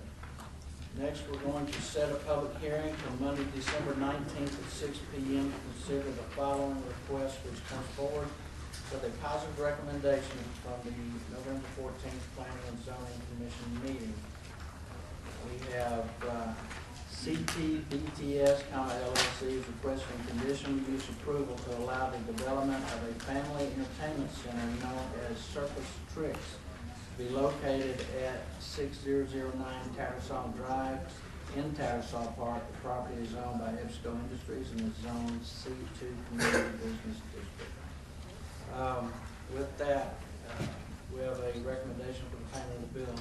Mr. President, we have a healthy stack of bills here to end November, and I recommend it be paid in full. Second. We have a motion and 2 seconds. All in favor say aye. Aye. Those nay, those opposed nay. The ayes have it. We're going to get on track. Mr. Gager, I think we can pay the bills. Any comments or questions from the council? Any statements? Mr. Murphy, you want to talk about an upcoming football game maybe?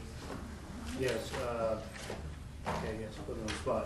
Next Wednesday, Mr. Shaw, help me out, I'm going to Spain Parkside. Next Wednesday, of next week, the second, is it the second or third? November 30th. It's the 30th. November 30th is the Hoover football game, it will be in Auburn, against McGill Tool, so we've got another shot at going against them. Mr. President. Yes, sir. I don't know who said that. Yeah, I think that's the mayor.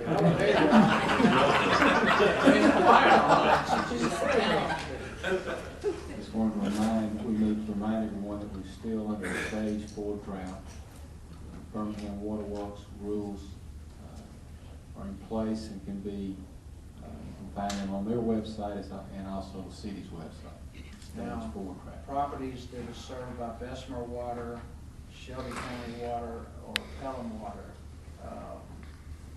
is the drought Not under those restrictions. not under those restrictions? All right.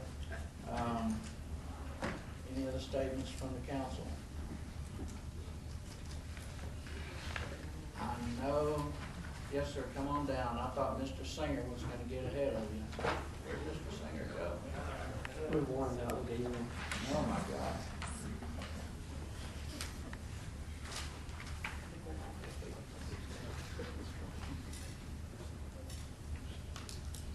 Yes, sir. Mark Yeager, 3464 Talbot Drive. Yes, sir. Just thank you for being here. Right now, I just want to tell you I'm the current president of Birch Tree Swim Racket Club. Actually, if you're not familiar with it, it's just down from Cage Mountain Ballpark, little community pool.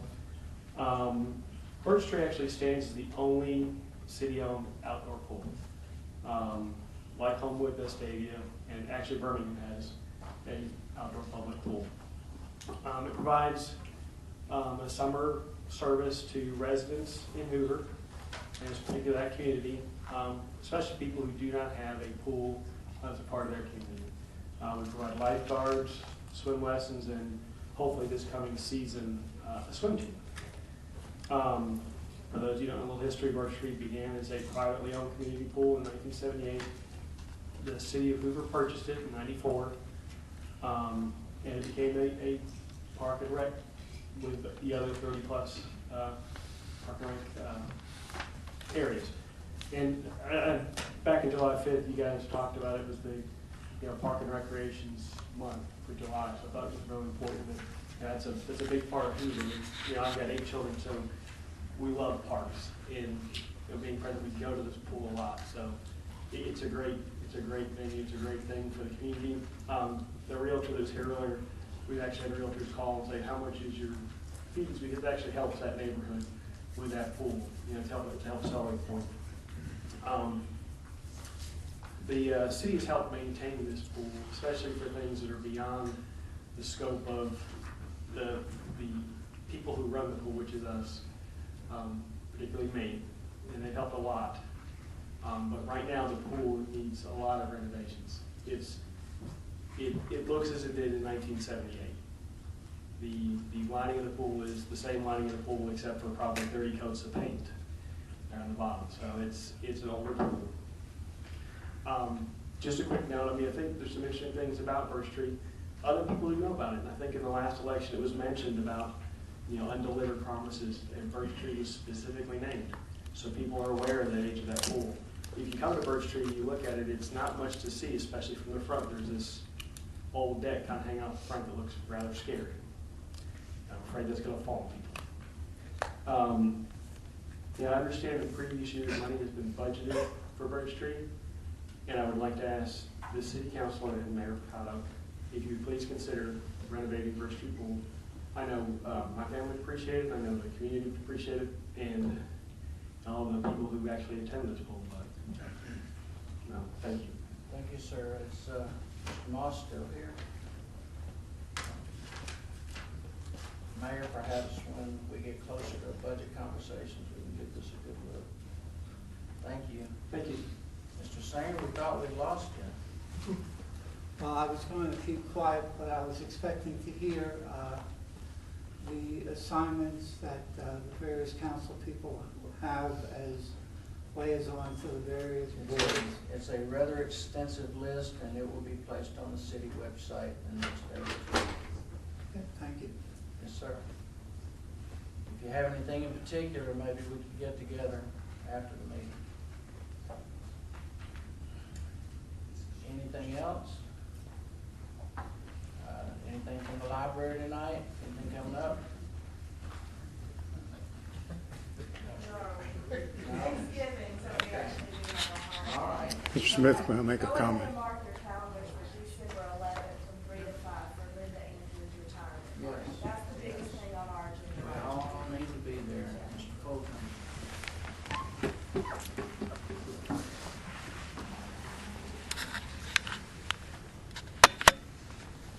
President Smith, as you know, some time back I brought up the idea of an aquatic center. And I do feel that you should perhaps review that idea with the management firm for the sports management, which is sports management. And, right. And if when you go home this evening, go online to the Coleman Aquatic Wellness and Aquatics Center. Coleman Aquatics and Wellness Center, an $11 million complex. Very impressive. I think we can do that in Hoover, and I think we need to do it. I think it would greatly enhance the sportsplex, and perhaps in that area. And I think they have a beautiful model there. And I think the city of Hoover needs to work to try to follow that model. Thank you. Thank you, sir. As you know, we've had some turnover up here in the mayor's staff, and perhaps you can get a meeting to speak with Mr. Rice about that and see whether or not that's viable at this time. Anything else? Nothing else? We're adjourned.